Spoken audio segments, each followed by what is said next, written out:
Hoje nós vamos falar sobre o treinamento intervalado de alta intensidade, o famoso HIIT.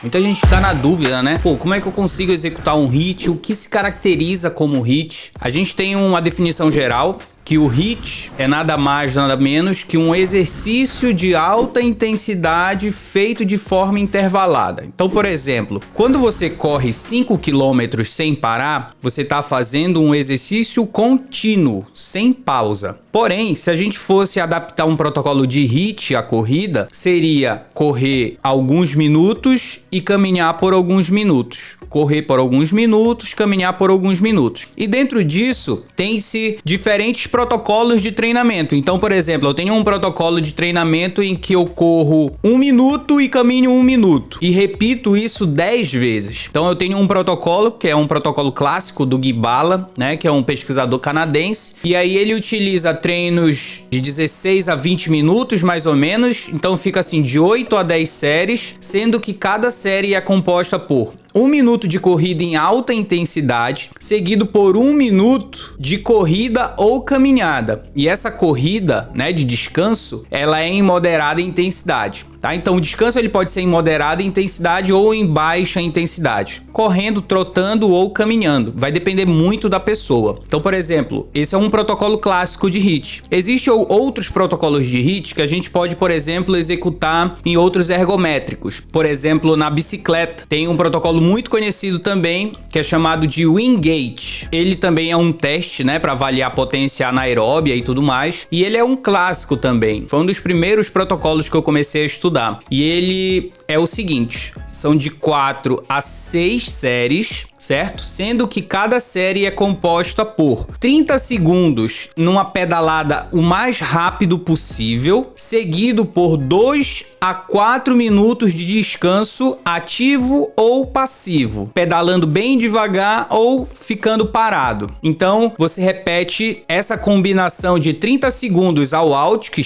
significa pedalar o mais rápido possível, só que não é só pedalar rápido, você tem que pedalar rápido com uma dificuldade alta. Então a ideia é, eu tenho 30 segundos de pedalada, eu tenho que completar esses 30 segundos com o maior nível de dificuldade possível quando eu chegar lá no final. Então o que eu vou fazer? Além de aumentar a velocidade da pedalada, eu também vou aumentar o peso que eu pedalo. Então, por exemplo, geralmente a gente se utiliza nas bicicletas de spinning, né? Aquela bicicleta que a gente consegue aumentar a dificuldade da pedalada, o peso das pedaladas, só rodando ali uma rodinha que fica ali no quadro da bicicleta. Então, esse é um outro protocolo. Então, o que eu quero dizer? Que o HIIT, ele é caracterizado por um esforço de alta intensidade, seguido por um esforço de moderada ou baixa intensidade. Então, quando você entrar numa academia, por exemplo, e ver uma pessoa correndo na esteira, e do nada ela salta para fora da esteira, ela tá fazendo um treinamento intervalado de alta intensidade. Ou seja, a alta intensidade vem em intervalos dentro do treino. Esse modelo de treinamento, ele foi desenvolvido mais ou menos ali na década de 20, de 30, aqui na Alemanha,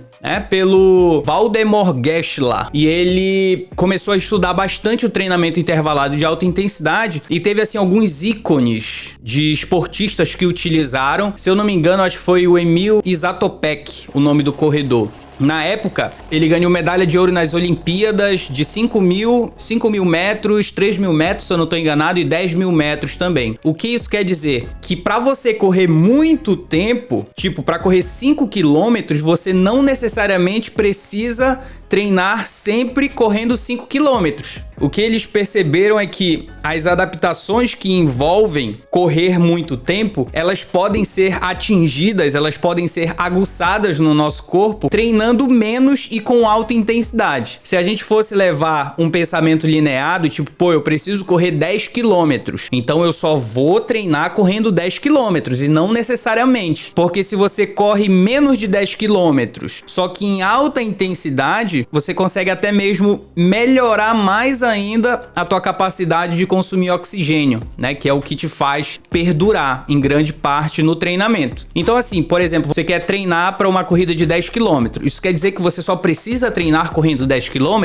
Não. Na real, muitas vezes, e boa parte do teu treinamento tem que ser fundamentado com alta intensidade, porque a alta intensidade vai gerar outros benefícios que um treino de moderada intensidade não consegue proporcionar para ti. Então o HIIT é isso, é um esforço de alta intensidade seguido por um esforço de moderada ou baixa intensidade. O HIIT também, por exemplo, ele pode ser adaptado na própria musculação e não só em treinamento cardio. Eu tô falando HIIT, pessoal, só que o HIIT, ele, digamos assim, é um termo mais geral, porque existem vários outros tipos de treino intervalado de alta intensidade, sacou? Então quando a gente fala HIIT, eu tô falando em toda a gama de protocolos de alta intensidade de forma intervalada. Porque, por exemplo, tem o HIIT, lembra que eu falei do Wingate? O Wingate é considerado um SIT, S-I-T.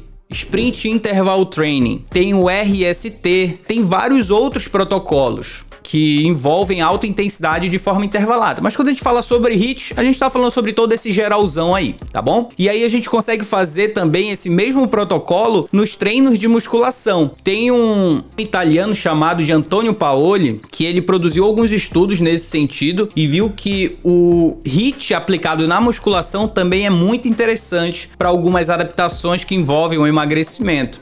Então, por exemplo, ele é muito conhecido também como rest pause, ou pause e descanso. Por exemplo, eu tenho 20 repetições para fazer numa série, só que eu não vou fazer as 20 repetições de uma vez. Dentro de uma série eu tenho uma pausa no meio dela, ou em outro momento, mas tem que ter uma pausa. Então, por exemplo, seria eu executar 12 repetições num supino ou num agachamento, travar a barra na máquina, descansar 10, 20 segundos, logo em seguida, com o mesmo peso, eu vou retomar o exercício e executar o resto das repetições. Então, por exemplo, se você é meu aluno, possivelmente você já utilizou esse protocolo de treinamento. Então, executa de 12 a 15 repetições, trava o peso, descansa 10 segundos, volta pro exercício e faz mais umas 5 a 7 repetições. Aí isso conta uma série. Viu? E aí a tua percepção de esforço no final do treino tem que ser com alta dificuldade. Não é só fazer o exercício com uma pausa ali. Não é só fazer um exercício intervalado, ou seja, tem uma pausa nele. Tem que ter uma dificuldade alta para tu concluir. Então, uma dica que eu sempre dou: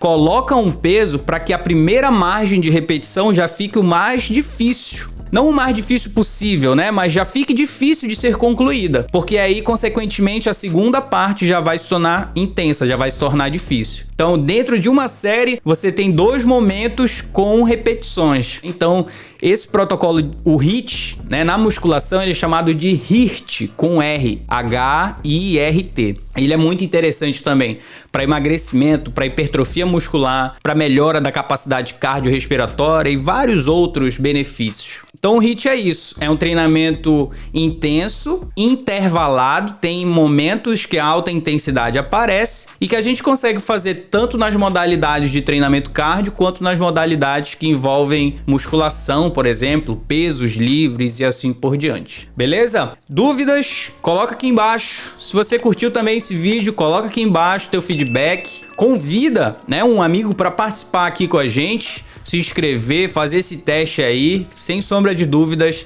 vai ser muito legal ter ele aqui também. Então, a gente se vê nos próximos vídeos.